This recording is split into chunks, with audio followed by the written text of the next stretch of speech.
Welcome to the Fortified Life podcast, where we learn how to develop a dependency on Jesus in the marketplace. From the boardroom to the bathroom, God is with you.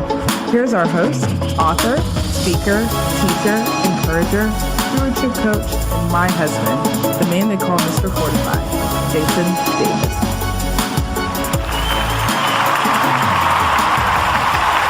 What's going on, everybody? What is going on? Welcome to the Fortified Life podcast. My name is Jason Davis, aka Mr. Fortify, and I'm excited to be back for another episode. Here on the Fortified Life, we talk about how we build our dependency on Jesus and the marketplace. And we do that by bringing guests on who are unashamed, and they are actively, I say actively, they are listening and hearing from God and making kingdom decisions day to day, whether blue collar, white collar, whether they're an influencer, a CEO, an author, a coach, they're doing it. And we can learn a lot from their stories and their experiences. And it's no different tonight. And I got to tell you, tonight's going to be awesome, folks. This is a powerful woman of God that is our guest tonight. But before I bring her on, let me introduce her to you. Nakeisa Jackson is a registered nurse, author, speaker, and ministry leader of Flow Connection Ministries. She is the founder of Aniyah Space, an organization dedicated to helping women living with HIV. She also coaches women on how to develop their relationship with God, to walk boldly and confidently in what they have been called to do. She reached these women through coaching, blogs, her podcasts, her YouTube channel, and events.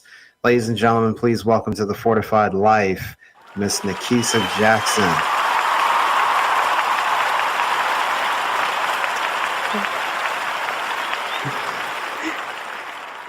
What's going on, Nakeisa? Hi, Jason. I'm so excited to be here on your podcast and to just share tonight. So I'm doing well on this Wednesday evening. How are you? I am good. I love it, Nakeisa. This has been a long time coming. Folks, you all just don't know, Nakeisa is one of my favorite people. She is a powerhouse, and prepare for some wisdom to get dropped tonight. So, Nakeisa, God has graced you to have your hand in so many different things. You know, being a registered nurse, author, a speaker, a minister, and the founder of a nonprofit. But Nakeisa, it wouldn't be right if we didn't take a trip back. One of the most powerful things about your story is your testimony. So just unpack that for us a little bit, how your testimony plays a role into everything that you do now. Yes, so I would love, that's a really great question. And just thank you for the accolades. I feel like you do a lot too. So it's always good to watch what you do, because I know, like, okay, I'm not alone in this and all the things that God has called me to do. But I will take it back to where I first started even thinking I had something to share. And so this was my first year of college. And I'm 18 years old. It's my first time being out of my parents' house, and I'm just excited. I go to school right down the street to Alabama. I'm from Georgia, originally from Atlanta, and I still live here. And I went to Alabama. I went to Tuskegee. I had a good time. It was a really new experience. But in the middle of my first year, something shifted for me.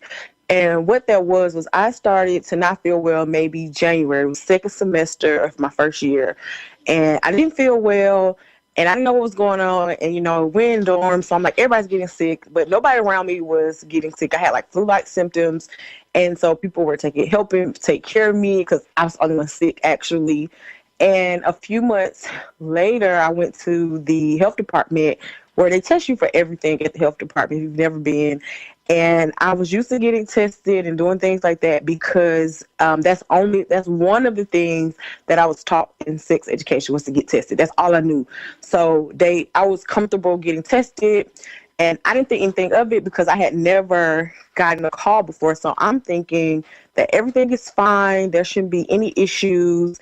But I got a call back from a gentleman a couple weeks later, And he started asking me these questions. I didn't know what he was talking about. I started feeling confused. I was anxious. And I was like, what is this man talking about? Why is he call? I've never gotten these call back. And so he was like, I need you to come in as soon as possible. So that whole night, I was just like, could not go to sleep because they tested me for everything. So eventually I convinced myself that it was small and he just doing routine so I could sleep. And the crazy thing about this story is that I don't have a car, number one. I think when I went there to get tested, I had got transportation from the school. So I didn't have a car to get there at 8 o'clock in the morning. So I had to coordinate some stuff. So I'm asking people. I asked somebody for their car, and then I asked somebody to drive me because I had a license, but I just wasn't that good at driving. And I was also nervous, so I didn't know what was going to happen. And I remember I walked in, and I'm sitting in the doctor's office, and they take me to the back really, really fast, like super fast. And I'm like, something's not right. And this man starts reading off these test results to me. And then he pauses, and he says, your HIV results are positive. And in that moment, I'm a 19-year-old girl.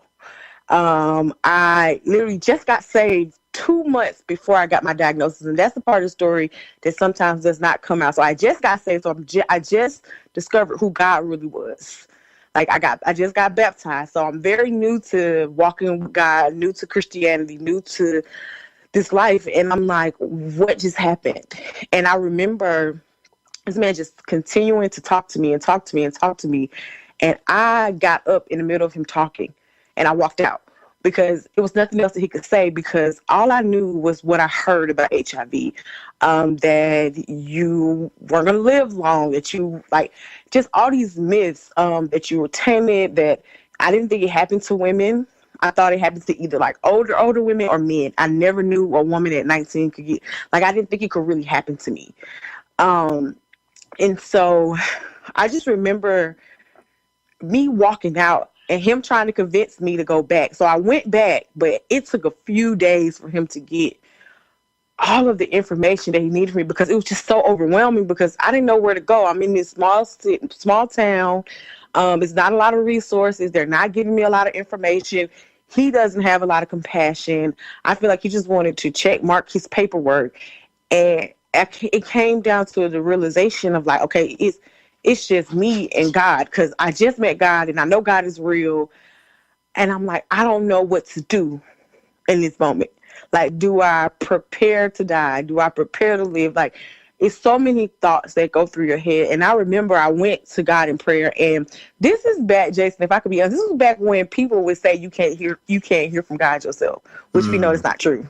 That's back when I was going to a regular, like, I think non-denominational church, and nobody talked about hearing the voice of God for yourself. Nobody talked about the prophetic. Nobody talked about any of these things. But I knew for a fact that I could hear from God. Even when I first got saved, I knew. And I remember God said to me, I said, God, why would you save me if I was just going to die? Like, it was no need to save me. You could have just left me in the world. I didn't have to have this experience with you. You could have left me alone. I just remember being very upset because I'm very new. So I'm still thinking God's a genie. I'm still thinking that because I'm saved, nothing should happen to me. Nothing bad should happen to me. Like, everything should be good because I got God, I got Jesus. So there's no reason for anything bad to happen. And what God spoke to me about, he said that I'm going to use this.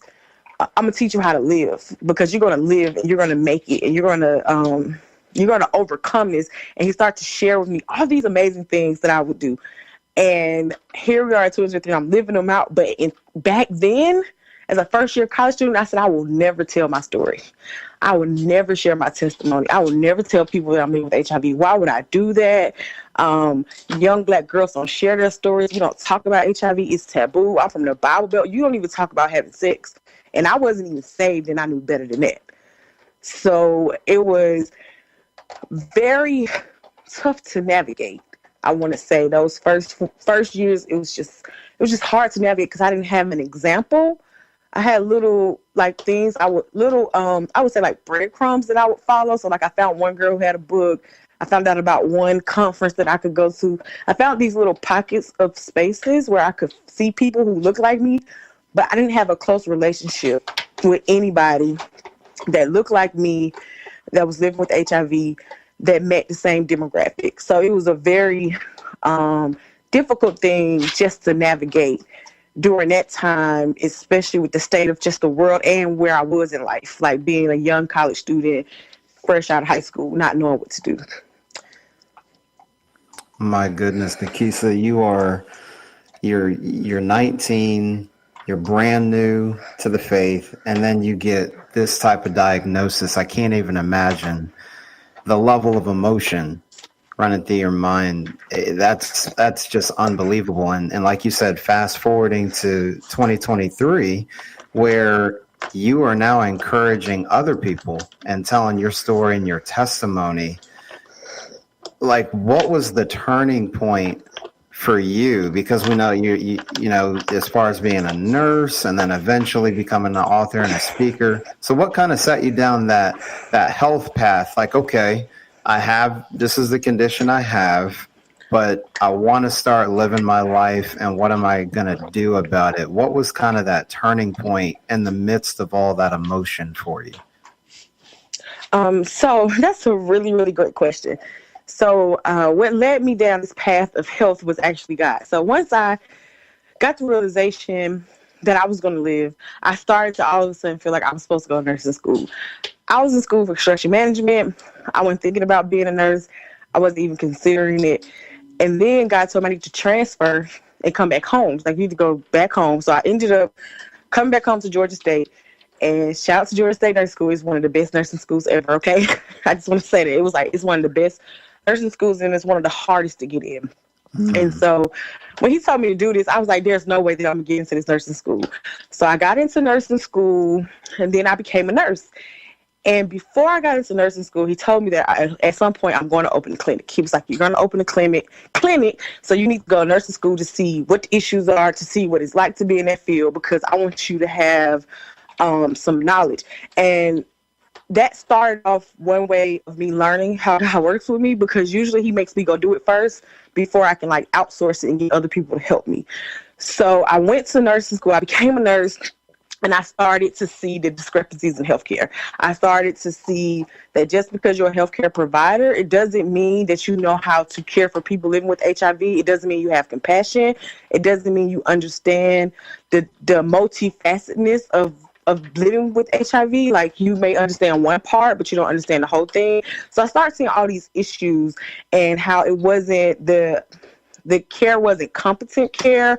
It didn't consider a lot of things. It was just not, it just wasn't the best care that could be given from my eyesight and from what God was telling me. Then I always felt like I was always the one with the information. It was a big disconnect between the community and healthcare centers. And I was like, why don't you know what's in the community around the corner? And when I look at it in the grand scheme of things, it's because they're seeing everything, not just people living with HIV, but it's still not an excuse why there should not be some type of connection. Because I would know the resources, and I would be like, well, if I wasn't here, how would they got help? Who would have went out and went the extra mile to get the resource? So I started seeing these issues, and then, I did the thing like, it's all these issues that need to be fixed. Somebody need to fix it. And I looked up, it was like 2016. And by this time I'm married. I did all these things that I thought that I couldn't do. I'm married. I got the job I want. I'm like living my best life. But I started to feel this thing in my heart. And like, something is missing. Something is going on. There's something else I'm supposed to be doing. And this is not it. Being a nurse is not it. Because, you get into the usual day-to-day life of how you live in your life. And it's just like one day something goes off. And what happened was my friend started her ministry, and she was telling me, she was writing her book and all stuff, and I was kind of inspired. I said, oh, that's so great. I'm proud of what God's doing for you. I'm still not ready. Like, in my mind, I wasn't ready. But what was happening was God started to show me, like, you're helping all these people in private. You're helping people at your job. You're helping, like, if people would come to me who knew I had HIV, if they would come in my personal life and ask for help, I would give them assistance. He was like, you're doing all of these things. But there are more people that you're supposed to help. And I was like, I can't help all those people. And I ended up taking this class, and they told us, you need to do a passion project. And I was like, oh, what can I do? And then I was like, I'm going to start a business. I was like, I'm going to start a t-shirt business. I'm going to write a blog. I had all of these ideas. And I sat down with a business coach, and he was like, the idea you need to run with is you need to tell a story about living with HIV. And I was like, I don't want to do that. And I just kept saying, I don't want to do it. I kept saying, I don't want to do that. I don't want to do that. And then I said, okay, I'll just write a piece of a book. So I wrote the basic testimony of going into the doctor's office. And one person was like, "You're a great storyteller." And I promise you, I just ran with it and I wrote the book. Wow. My goodness. And that's actually a perfect segue, Nakeisa, because I was going to get into that. So I believe it's A Lover's Journey, the name of that. And just talk about, I know you were hesitant at first, but what is the book about, and what do you want readers, and yes, readers are leaders, but what do you want the readers to know most about this publication? Okay, so I have two books. So my second book is A Lover's Journey that I just released. And I would say that while that's not the book with my direct testimony, my direct testimony is a book I wrote called Life After HIV Removing the Mask. I think A Lover's Journey is a good book to talk about because it encompasses that testimony. And so the biggest takeaway I want people to know about my book, A Lover's Journey, is understanding that it is a journey and it does not stop. Learning how to love yourself and see yourself in the way that God sees you is a lifelong journey. I don't think it ever stops because once I got this HIV diagnosis, I had to really learn how to love myself more than I've ever had to love myself before, because I know what they were saying about people living with HIV. I know what they said about women, men, children. I knew about the stigma. And I just refused to let that infiltrate me and infiltrate my mind and then stop me from the things that I knew I was destined to do, because I'm in college. I'm going to graduate. I'm going to nursing school. I have all these amazing things happening. I'm not what people are trying to portray. Right, I'm not any of those things as far as what they're saying in the media, what people are saying that don't know me, who just got myths about HIV.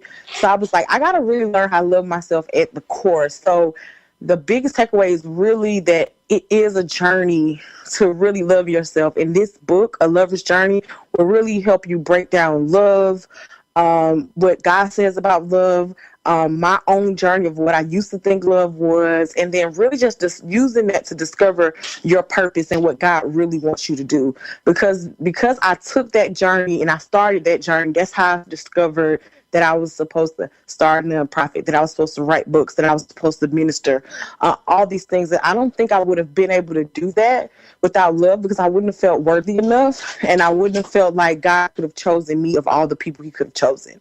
So that would be my biggest takeaway from that book. Love it, folks. You need to make sure you get a copy. I know I've got mine. So Nakeisa, are both books, are they available on Amazon, or where can people get them?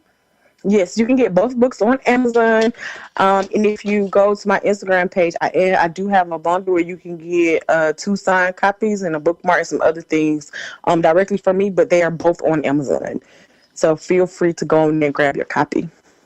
Okay, now y'all heard straight from the author, right? You want a signed copy. She just told you what it is and where to get them. So make sure. We'll have all this in the show notes too. Ladies and gentlemen, so don't worry. You're like, oh man, what did Nakeisa say? Where do I get it? We'll have it in the show notes. And that's the beauty of going back and listening to something on demand like a podcast. Yes. So Nakeisa, there's just so many threads. Every time I've been fortunate to hear your story in multiple contexts over the years. And what I love is just the resiliency, and stemming from you know, scripture tells us to love your neighbor as yourself. And so you really went down that journey, and then developing the courage and the boldness. So we have the path of being a registered nurse. Then we develop the courage to write the book. And then you start a nonprofit. It just continues. So talk about just the idea for that and how Aniyah Space developed. Yes, I would love to talk about that. So with my first book, I wrote my first book, Life After HIV Removing the Mask. And while I was preparing for the book signing, I was like, this is a perfect opportunity to educate people. So I turned it into an educational event. I found community partners and things like that. And when I finished the event and I got all the proceeds from the book sales, God was like, okay, take that money and start a nonprofit. I heard it very clear. I did not know what it was going to be called. I didn't know anything, but he was like, start a nonprofit to help women living with HIV. And that's pretty much all I knew. So it was kind of like one of those obedience things where I have a prior experience in business experience. Because I've like worked for my uncle. I have a family of entrepreneurs. So I know the basics of starting a business. I know how to go find your name and all that stuff. So I did that because that's the knowledge that I had at the current time, right? So I did that. I got all the paperwork that I could get with the amount of money that I had. And I just kind of sat there and I was like, I don't know what to do now, God. All these people are asking me to speak. People are asking me to come out of state to do vendor events, to sell my book. And actually, I think I'm good with just writing the book. So what I'm going to do is I got this nonprofit like you told me to, but I'm going to sit it down, right? I'm going to sit it down because I don't know what I'm doing. And I don't want to look like a fool. I don't want to embarrass myself. And wasn't the book enough? And I was like, the book wasn't enough. It was just the start. You share your story about HIV wasn't even enough. Like, it's time for you to take this to the next level. So I said, well, God, like, what am I supposed to do with this? And he was like, he really reminded me of my life experience, what I went through when I was diagnosed, of having to navigate things by myself. I had to navigate the healthcare system by myself. Like, it was a lot of things I had to navigate by myself, a lot of education I did on my own that I did not know prior to my diagnosis because I needed to find out the truth about HIV. I had all of these resources, and because I'm the type of person that when she needs something, she's going to go find it. I had made all these partnerships in the community. So I started finding places. I started finding these women that were living with HIV. And because I shared my story so publicly, which I don't think I mentioned, before I put out a book, I shared my story on YouTube. My inbox started flooding with women, like women from different countries, different states, different areas, women that looked like me, women that didn't look like me. And I didn't know what to do with it. My inbox got crazy. I couldn't respond to everybody. And I was like, what am I supposed to do with all of these women? And I put them in a group. And I said, I'm starting a support group because that's all I knew. So in the beginning, A Nice Place was just a support group where we went live once a month. It was nothing in person because I did not know what I was doing. And God just began to tell me that the purpose of the organization is really to provide holistic care services, meaning we don't just look at if your physical health is okay. We want to look at your emotional health, your mental health. We want to look at if you have housing, do you have food to eat, things like that, because there are so many factors that stems around having an HIV diagnosis. And what I found in my own research is that mental health is very important, and then also social support, because social support and having make sure your mental and emotional wellness is well. It helps you stay in care. It helps you stay connected so that your physical health won't suffer as a result. So once I discovered that, I just took all that together, and of course with my nursing knowledge, to build out this social welfare kind of organization that's now moving towards getting a building, being able to build out the actual clinic part that God told me about well over 10 years ago when I was first diagnosed. Folks, if you're not encouraged hearing this, then you're just not paying attention. I don't know how you couldn't be moved. That is powerful, Nakeisa. I just never ceases to amaze me. So if those of you heard of the 7 mountains or the 8 streams of influence. So there's healthcare, there's business, and then you have a nonprofit, and then there's ministry, Nakeisa. So as you're helping and supporting women, knowing your backstory and the industries that you've worked in, how does that help your approach to ministry? Oh yes, I love this question. Now this is my area. I know you're probably listening like, oh, this girl talks about this. Now ministry, that's like my best friend. That's my baby. So what I found out about me in ministry is that what was happening is whenever I would speak, when the words would come out of my mouth, God would come out of my mouth because I had a relationship with God. So scripture would fall out of my mouth. And next thing I know, I'm dropping wisdom. Did not know it. Next thing I'm ministering to people or I'm talking to people, and people are like, how do you know that? And how did you know I was dealing with that? And I'm like, I don't know how I know that, but I'm just telling you what I think is coming from my knowledge base. I wish I could tell you something else. I didn't even know that a lot of this was coming from God because I would just be saying it. So I didn't like go pray for a long time, or it was just prophetic. I should say that's the best way to describe it. It was prophetic. And I would say, God, I won't stop talking because every time I talk about you, and that's not my intent. That wasn't my goal. My goal was to talk about something else, but some kind of way I get back to talking about you, and I don't want to overdo it. I don't want to be saying stuff that's not true. I don't want to be responsible for that. And what started happening was, as I continued my journey to love myself, I started to accept that part of me.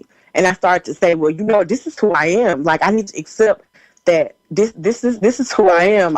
I talk to God and he comes out of me. You can tell when I talk, and it's like, I have to learn how to embrace that part of me too. So the more I embraced it, the more he came out. And I started doing many things. Like, I would do a 21-day. I remember I did a 21-day challenge.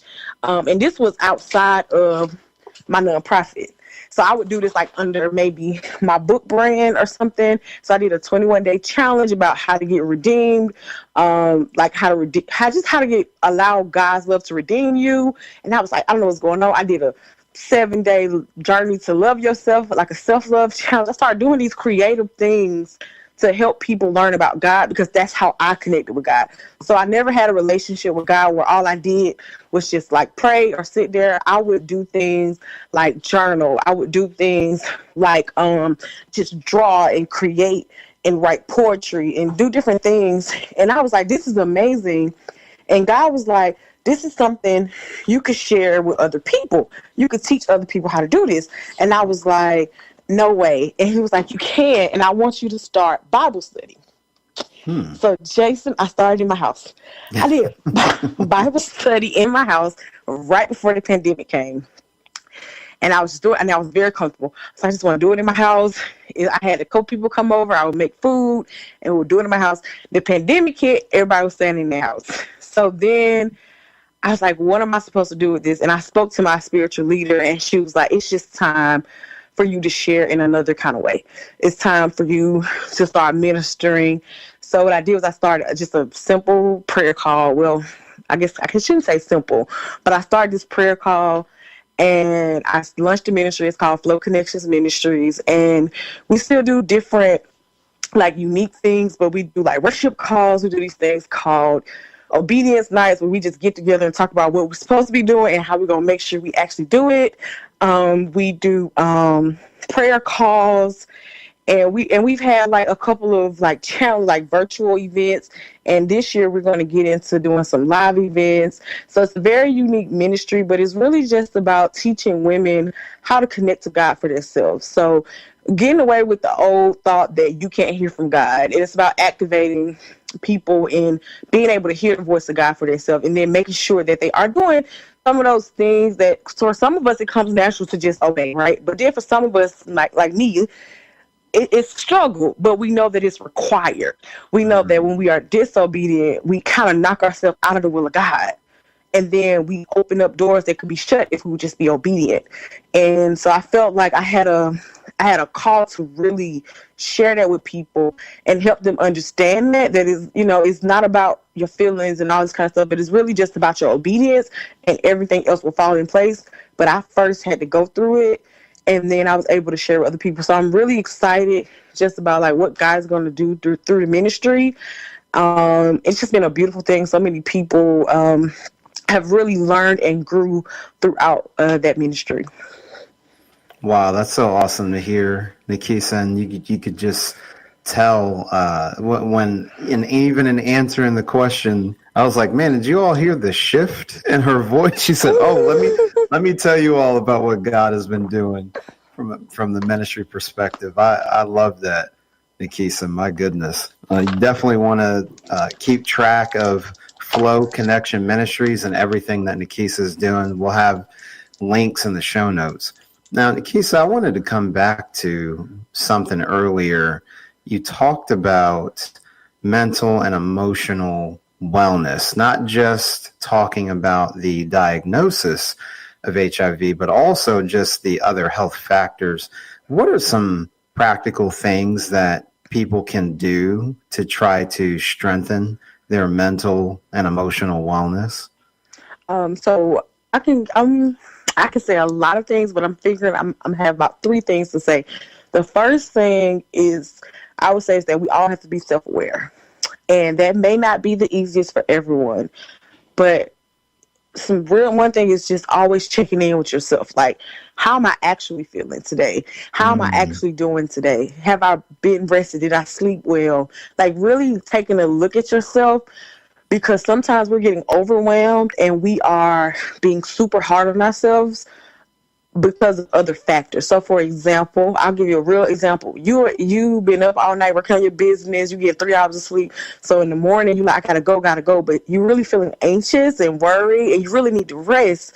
But because you didn't check in with yourself, you're just continuing your cycle. So it's really like you've been up for days and days and days nonstop, and you haven't really had a break. And then if you're anything like me, sometimes, like, I like to be productive. So when I'm not productive, sometimes I tell myself I'm being lazy. But because I check in, I can rectify it and say, no, I'm not being lazy. I've been working 3 or 4 days straight. I've been out of town. I had a speaking engagement. I've done all this. I haven't rested. And so then I can overcome the battle of the mind. So the first thing is really just checking in with yourself. And the second thing is journaling. I don't care if it's just one line and you say today is hard, or one line today is great, or I'm thankful for life today. But really getting your emotions out of your head and getting them on paper and keeping a record is very, very helpful, because you can go back and look and say, hey, at the top of February, I was feeling really sad, but it's March 1st and I feel much better because I changed how I ate last month, or I took more breaks last month, and now I feel so much better. And then you can kind of discover what helps you, right? When you felt happy on Valentine's Day, what made you feel happy, right? When you felt happy because it was Friday, was it because it was Friday? And then you could start seeing a pattern with your life. Like, from doing this, I learned my energy levels are better in the evening and later in the week. So you know what I did? I changed my schedule as a result. So it helps me navigate some of the things that naturally happen with me and my moods and how I feel throughout the week. But also it helped me make sure that my mental and emotional wellness was okay. Because so then if I sing like, hey, it's been 4 days and you haven't been feeling that well, maybe today is a day to do a self-care day, which is my third tip. I always make time for self-care. Like, I don't care if you just need a day where you sleep all day and eat popcorn and watch TV. Because, like, do not let your finances, your friends, your family members, no one around you stop you from having a self-care day. At least, and that's the bare minimum, once a month. I really feel like you should do it once a week, but I understand. So once a month, just a day for you, like the same love you give to your children, your spouse, the people around you, your loved ones, you have to give it back to you and take care of yourself, because as the cliche goes, you can't pour from an empty cup. So if you've been pouring and your cup is empty, what have you really been giving? Have you really been giving them the God in you like you say you have, but you're depleted? So how could you've done that? And everybody won't notice it, especially if you're the strong friend, or if people see you doing a lot and they look up to you. They don't really know when you're struggling, and you can't expect them to know, but you can start to discover the cues that you give off of when you're struggling. And it's just important that you take care of yourself, because you have to prioritize it. See, I told you all she was going to drop some gold tonight. I told you. I hope you've been taking notes. That was very good, Nakeisa, and you really spelled out the practicality of it, because sometimes people don't think about things. Nakeisa, you talked about, hey, be honest with yourself instead of trying to plow through and push through. It's like, am I actually okay today? And how often do we pause to do that? That's really insightful. So thank you for sharing that. Keisa, one of the things that's been bouncing around in my mind during our conversation is the way that God moved in your life and how you have not allowed the stigma of HIV to prevent you from doing anything God has called you to do. And you've been very transparent about that journey.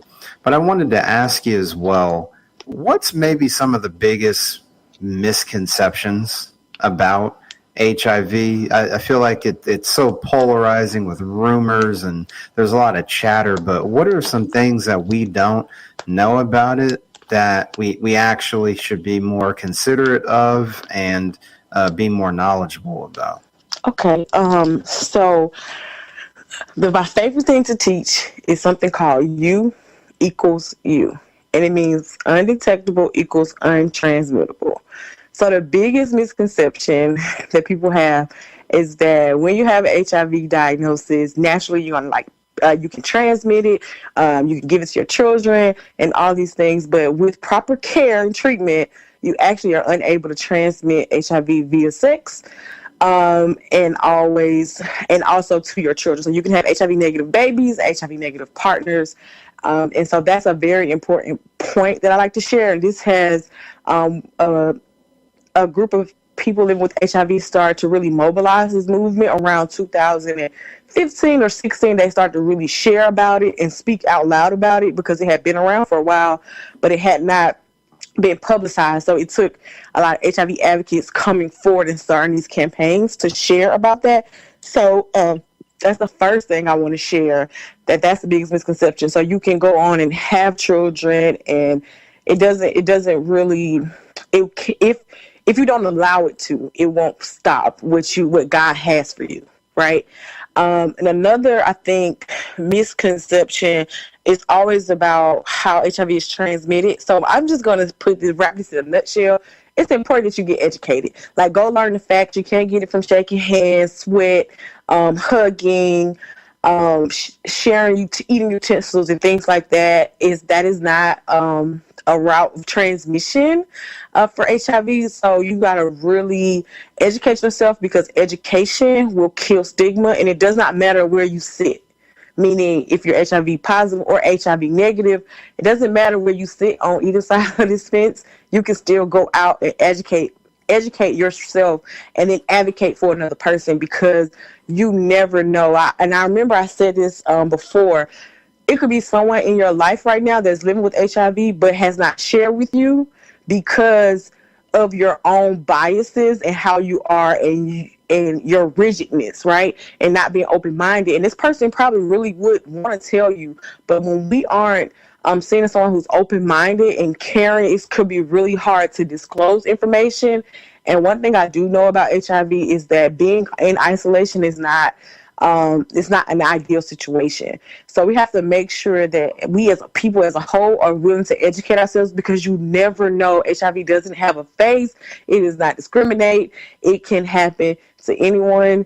And it's important that we as a people all combine together to really combat stigma, so we don't have these misconceptions and lies that happened, that were going on way back in the 80s and early 90s, that we've learned so much information in 40 years, because it's been like over 40 years now, and we have so much information, and it is amazing the things that they have found. And if we don't educate ourselves, we're still going to be stuck even in 2023 when it's 2036. And so stuff is changing every day, and you just have to be willing to do the research, get educated, and participate in advocating. That's good, Nakeisa. I appreciate you breaking that down for us, because there has been a lot of breakthroughs. So I love that. Education helps kill the rumors, and then there's just the empathy part, like just, your fellow brothers and sisters and friends, just be there and love one another. So I love what you were saying there. Nakeisa, you have so much going on because God has graced you to be able to handle it. And I know you've questioned, oh man, Lord, you want me to do this and do that. I share that sentiment with you at times. But Nakeisa, what would you say you're most excited about for this upcoming year in 2023? And this is going to be something that I've kind of shared and teased a little bit on my Instagram, but I haven't actually shared. So I'm excited to share it here, because I finally finished my step 1 in obedience to this. But what I'm most excited about this year is just creating content and producing content. So I have written some poetry, And apparently, I kind of feel like you, Jason, it has to be an album.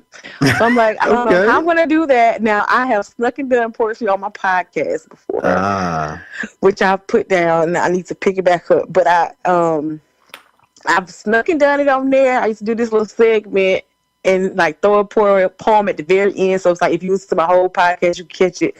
And I did it for like 2 years. And then God was like, no, it's time. So he started telling me last year. So I finally got to the 10th poem because he was like, just do 10. He gave me a theme. And so it's going to be entitled, I Am Not Fragile. And it's going to be 10 poems behind some beats. And so I haven't got really far in it, but I'm really excited to get that out. And also I wrote a play and I have more books to come. So I'm just really excited to create content. It's just the next step. God's been telling me for a couple years that I'm just going to be a content creator because I would get frustrated in my own gifts of writing because I used to feel like I just write everything. Like, why do I keep writing all these books and they ain't out yet? Why I keep writing all this stuff? It's not out yet. Why I'm creating all these things?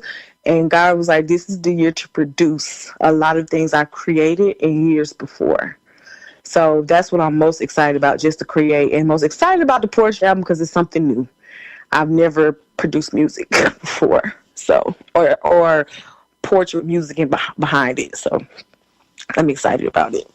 And I'm excited for you. Listen, folks, people debut things here on the Fortified Life. It's about the third or fourth time somebody was like, wow. Well, Jason, I'm going to go ahead and I'm going to break this here. So listen, that's why you all got to tune in. You never know what our guests are going to bring. They bring freebies and debut books and podcasts.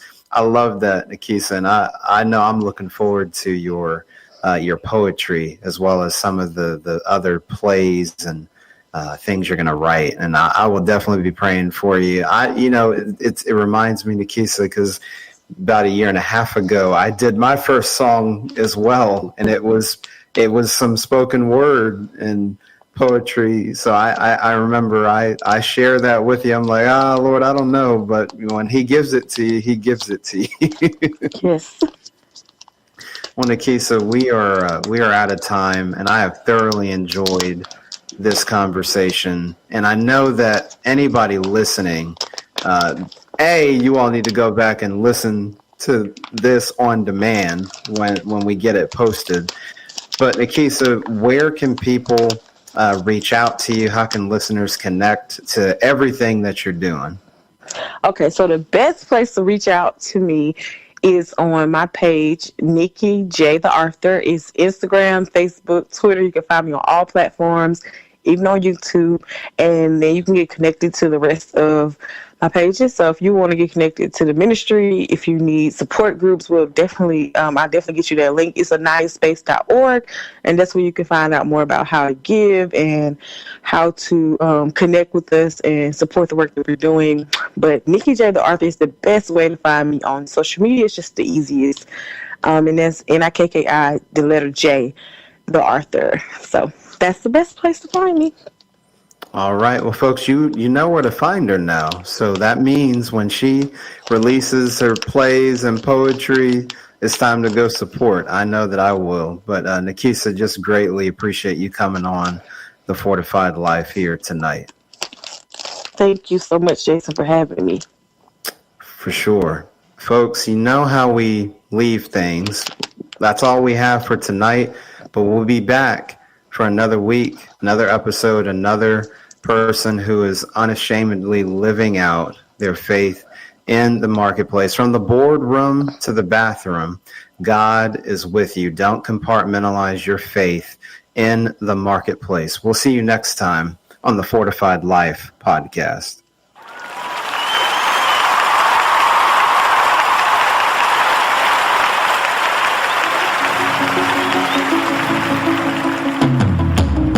Thank you for listening to the Fortified Life podcast. You can catch us live on Wednesdays at 8:30 p.m. Eastern Time and on demand. Check out fortifiedlifepodcast.com for more details. To learn how to live out your faith in the marketplace, grab a copy of Jason Davis's book, Fortified, Being Rooted in God's Plan for Work and Business, available on Amazon.